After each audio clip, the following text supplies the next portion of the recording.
Subscribe now and press the bell icon. Never miss an update. ओम गुरुभ्यो नमः, मातृभ्यो नमः, पितृभ्यो नमः।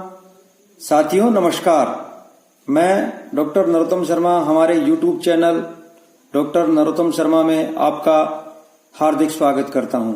साथियों, आज ये हमारा 14वां वीडियो है। आशा है आपने पूर्ववर्ती वीडियो को अच्छी तरह से स्टडी किया होगा, पॉइंट्स की लोकेशन और उनके यूजेस को समझा होगा।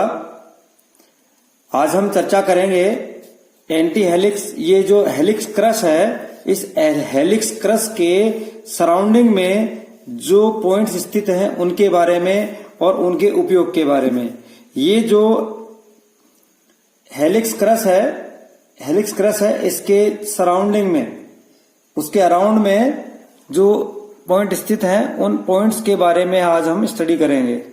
साथियों, ये सबसे पहला पॉइंट माउथ है। आप माउथ से लेकर के पूरा जो डाइजेस्टिव ट्रैक्ट है, माउथ है से लेके स्टमक से लेके स्मॉल इंटेस्टाइन से लेके लार्ज इंटेस्टाइन होते हुए एनस तक, आप कल्पना कर लीजिए पूरी जो पाचन तंत्र है वो इस हेलिक्स क्रस के सराउंडिंग में स्थित होता है।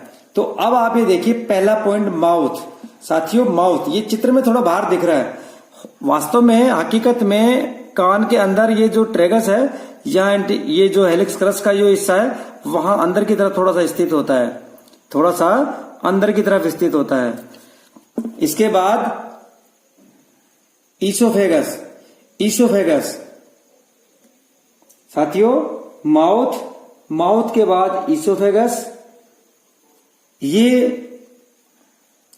ये वो रास्ता होता है जहां माउथ में चबाया हुआ भोजन स्टमक तक पहुंचता है, इस रास्ते से। इसके बाद में इससे अगला पॉइंट कार्डिया। ये ईसोफेगस का लास्ट और जो स्टमक होता है उसका शुरुआती हिस्सा होता है, इसको हम कार्डिया बोलते हैं। इसके बाद में ये पॉइंट स्टमक का, बिल्कुल इसके नोक पर स्टमक का पॉइंट देखिए, जो इसके बिल्कुल सामने चेस्ट पॉइंट होता है, हमने पढ़ा था पहले, ये स्टमक के बाद में आप ये देखिए जो कार्डिया का पॉइंट होता है उसके जस्ट विपरीत साइड में ये डियोडनम का पॉइंट होता है। इसके बाद में जो ईसोफेगस होता है, ईसोफेगस के जस्ट ऊपर वाला पॉइंट जो होता है और डियोडनम के बाद वाला पॉइंट होता है वो स्मॉल इंटेस्टाइन। उसके बाद में साथियों, इससे जो अगला पॉइंट होता है वो सिग्मोइड कोलन का होता है। ये बड़ी आंत का हिस्सा होता है सिग्मोइड कोलन, लेकिन यदि हम राइट साइड की बात करें तो राइट साइड में ये पॉइंट अपेंडिक्स का कहलाता है और लेफ्ट साइड में ये सिग्मोइड कोलन का कहलाता है। और इससे आगे फिर लार्ज इंटेस्टाइन का, बड़ी आंत का पॉइंट होता है। और इस पॉइंट के यानी माउथ के जस्ट ऊपर लार्ज इंटेस्टाइन, तो आपकी पहचान हो गई, माउथ लार्ज इंटेस्टाइन, ईसोफेगस के ऊपर स्मॉल इंटेस्टाइन और लार्ज इंटेस्टाइन के बीच में सिग्मोइड कोलन या अपेंडिक्स, और कार्डिया के ऊपर ईसोफेगस, ये कार्डिया के ऊपर डियोडनम, ईसोफेगस के ऊपर स्मॉल इंटेस्टाइन और यहाँ चोंच पर नोक पर इसके स्टमक। अब साथियों, इसके बाद में लार्ज इंटेस्टाइन के बाद में जो हिस्सा होता है वो रेक्टम, और रेक्टम के बाद में यानी मलाशय के बाद में एनस यानी गुदा। अब देखिए ये दोनों पॉइंट यहाँ आपको हेलिक्स के ऊपर दिख रहे हैं। वस्तुतः ये पॉइंट यहाँ अंदर की तरफ होते हैं, यहाँ अंदर की तरफ। ये तो चित्र में दिखाने के लिए कि ये जो हेलिक्स का फ्लैप है, हेलिक्स का ये जो घुमाव है, ये जो मुड़ा हुआ हिस्सा होता है उसके अंदर की तरफ होते हैं। तो ये पॉइंट हो गया आपका रेक्टम, मलाशय का, और ये एनस का। अब साथियों, अब हम स्टडी करते हैं इन पॉइंट्स के यूजेस के बारे में। साथियों, ये जो माउथ पॉइंट होता है, ये पॉइंट मुख से संबंधित जो बीमारियां होती हैं उनके ट्रीटमेंट में काम आता है। जैसे माउथ अल्सर, मुख में दुर्गंध होना, बैड ब्रीथिंग, ड्राई माउथ सूख जाना, लार नहीं बनती है, इस टाइप की कोई प्रॉब्लम होती है। गम्स में और टीथ में प्रॉब्लम्स होती है। जो आपके मसूड़ों में और दांतों में जो प्रॉब्लम होती है, उसके अलावा सैलाइवा से, लार से रिलेटेड जो प्रॉब्लम होती है, उनमें भी ये पॉइंट बहुत महत्वपूर्ण है। अब साथियों, इससे अगला पॉइंट है ईसोफेगस। ईसोफेगस वो रास्ता है जिसके द्वारा मुंह में चबाया हुआ भोजन स्टमक में जाता है। ध्यान रहे साथियों, ये सामान्यतः फूड पाइप के नाम से जानी जाती है, अन्न नलिका जिसको हम बोलते हैं। अतः ये पॉइंट फूड पाइप से रिलेटेड प्रॉब्लम्स में लाभप्रद होता है साथियों। अतः ये भोजन नली से संबंधित प्रॉब्लम्स जैसे ईसोफेजाइटिस अर्थात inflammation of food pipe inflammation होना, oesophageal hernia, ulcers, difficulty in swallowing यानी निगलने में परेशानी होता है, प्रॉब्लम्स इन कार्डिया और एचालेसिया, ये ईसोफेजियल मसल्स की जटिल बीमारी होती है जिसको हम एचालेसिया बोलते हैं, एकालेसिया बोलते हैं, एचालेसिया बोलते हैं, जो भी उच्चारण हो। फूड रिफ्लेक्स में खाया हुआ भोजन वापस से रिफ्लेक्स होकर आता है मुंह में, एसिडिटी में, कॉन्ट्रैक्शन ऑफ ईसोफेगस आदि में ये पॉइंट लाभप्रद है साथियों। अगला पॉइंट है कार्डिया। कार्डिया स्टमक की जो अपर ओपनिंग होती है उसे कार्डिया कहते हैं। ये वो लोकेशन है जहां ईसोफेगस स्टमक में ओपन होती है। फिर से पुनः दोहरा रहा हूं साथियों, कार्डिया स्टमक की अपर ओपनिंग होती है। ये वो लोकेशन है जहां ईसोफेगस स्टमक में ओपन होती है। ये ईसोफेगस एवं स्टमक के मध्य एक गेटवे है, मतलब ईसोफेगस और स्टमक के बीच में गेटवे का काम करती है। कार्डिया का मुख्य कार्य फूड को बेल्चिंग बैक होकर के ईसोफेगस में आने से रोकना। साथियों, एक वाल्व की तरह से काम करता है जहां फूड वापस से रिफ्लेक्स होकर के ईसोफेगस में नहीं आ पाता, इसका मुख्य कार्य ये होता है। ये point gastritis, dysphagia, acidity, burning food reflex, हियाटस hernia आदि के ट्रीटमेंट में ये पॉइंट काम में आता है। साथियों, इन 3 पॉइंट्स के बारे में आपने समझा, माउथ, ईसोफेगस, कार्डिया। अब हम नेक्स्ट पॉइंट की तरफ चलते हैं। ये नेक्स्ट पॉइंट है स्टमक, जिसको हम आमाशय बोलेंगे, पेट बोलेंगे। स्टमक वह मुख्य अंग है जिसमें डाइजेशन होता है।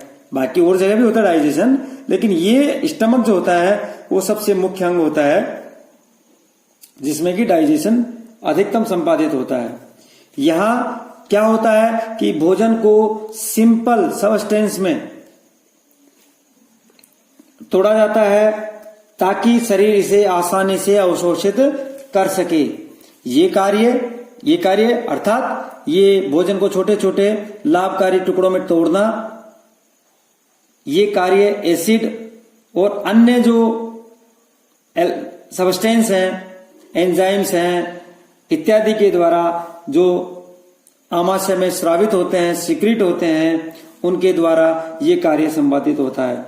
ये point gastro oesophageal reflux, inflammatory bowls disease, irritable bowel syndrome जिसको हम आईबीएस बोलते हैं, खाना खाया और तुरंत लैट्रिन, जिसको हम संग्रहणी बोलते हैं, स्प्रू बोलते हैं, उसको आईबीएस बोलते हैं, इरिटेबल बाउल सिंड्रोम। इस बीमारी में, पेप्टिक अल्सर में, गैस्ट्राइटिस में, डाइजेशन प्रॉब्लम्स में, डायरिया, वोमिटिंग, नोजिया जिसको हम मिथलीवाना बोलते हैं,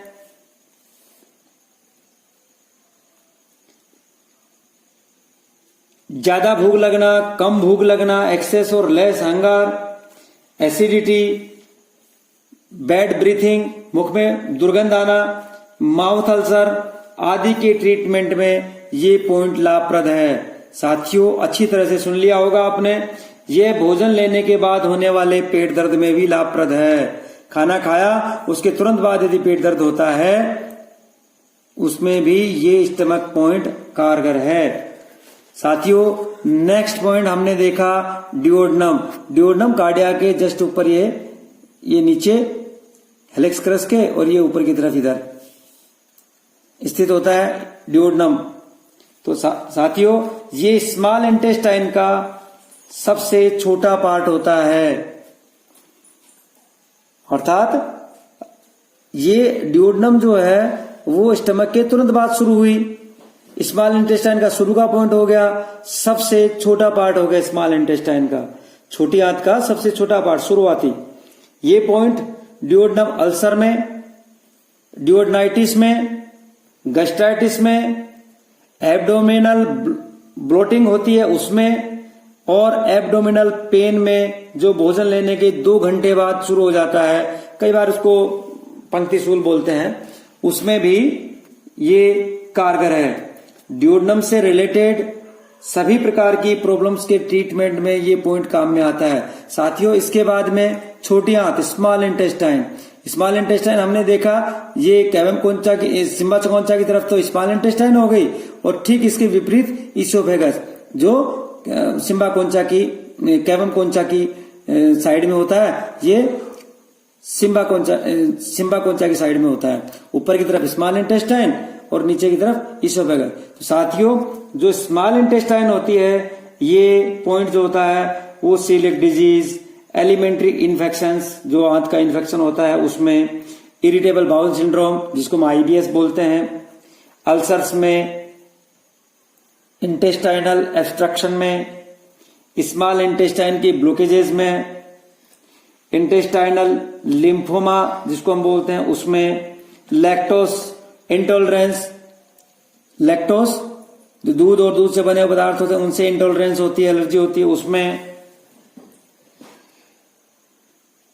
स्मॉल इंटेस्टाइन में यदि कोई ट्यूमर होता है उसमें, जो नाभि के चारों तरफ यदि कहीं कोई पेन होता है, नेवल पेन होता है नेवल के सराउंडिंग में उसमें, और स्मॉल इंटेस्टाइन की सभी प्रकार की प्रॉब्लम्स में ये पॉइंट कारगर होता है। साथियों, अब बात करते हैं हम सिग्मोइड पॉइंट की। देखिए, लार्ज इंटेस्टाइन और स्मॉल इंटेस्टाइन के बीच में हमने सिग्मोइड देखा। अब आप ये देख लीजिए साथियों, सिग्मोइड पॉइंट लेफ्ट ईयर पे, राइट ईयर पे हम देखेंगे अपेंडिक्स का पॉइंट। साथियों, सिग्मोइड क्या होता है? देखिए, ये अपनी बड़ी आंत की स्ट्रक्चर है। साथियों, ये जो हिस्सा होता है जो ऊपर की तरफ चलता है उसको, इस हिस्से को असेंडिंग कोलन बोलते हैं, और जो ये आड़ा हिस्सा है इसको ट्रांसवर्स कोलन बोलते हैं, और जो अभी नीचे की तरफ आ रहा है, नीचे की तरफ जो हिस्सा आ रहा है इसको डिसेंडिंग कोलन बोलते हैं। ऊपर की तरफ असेंडिंग, नीचे की तरफ डिसेंडिंग कोलन, और ये फिर ये आधा आकर के ये जो बड़ी आंत का हिस्सा है इस हिस्से को हम सिग्मोइड कोलन बोलते हैं, और फिर ये हिस्सा बड़ी आंत के हिस्से रेक्टम में जाता है जिसको मलाशय बोलते हैं, और लास्ट का ये हिस्सा गुदा का हिस्सा हो जाता है जिसको हम एनस बोलते हैं, जहां से मलद्वार से मल बाहर निकलता है। यहां मलाशय हो गया। तो मलाशय और ये डिसेंडिंग कोलन के बीच में जो आड़ा हिस्सा होता है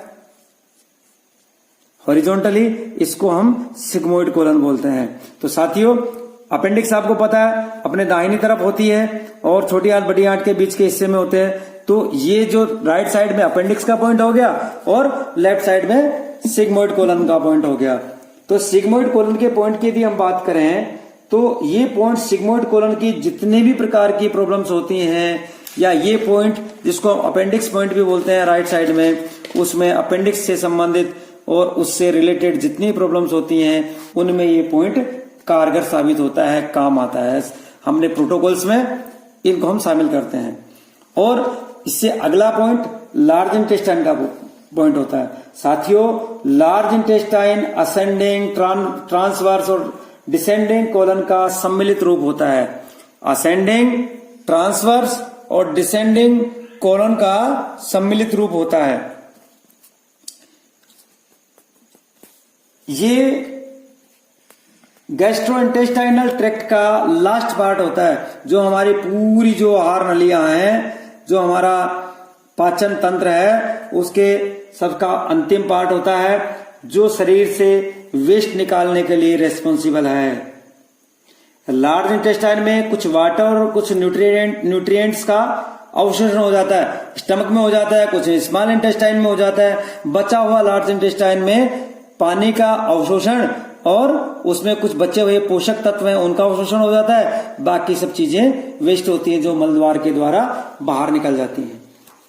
ये पॉइंट डायरिया में, कॉन्स्टिपेशन में, कोलाइटिस में, डिसेंट्री में, गैस्ट्राइटिस में, इरिटेबल बाउल सिंड्रोम जिसको आईबीएस बोलते हैं, अपेंडिसाइटिस में इसको शामिल करेंगे इस पॉइंट को भी, और पाइल्स आदि के ट्रीटमेंट में भी ये लार्ज इंटेस्टाइन का पॉइंट बहुत लाभप्रद है।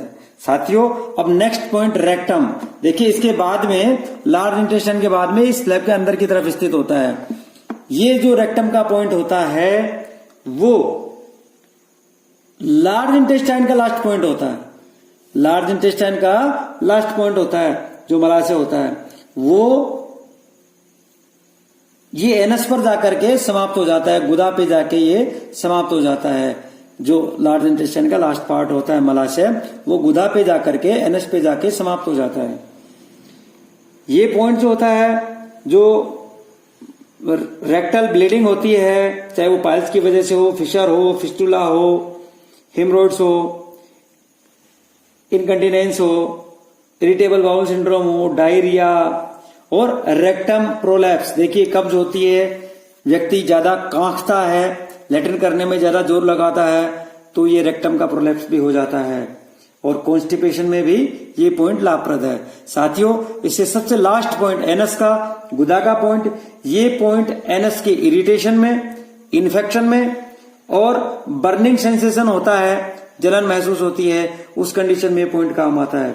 इसके साथ साथ साथियों ये एनस का पॉइंट इसलिए भी हम शामिल करते हैं अन्य पाइल्स संबंधित रोगों में, क्योंकि इसके सराउंडिंग में ही ये पाइल्स होते हैं।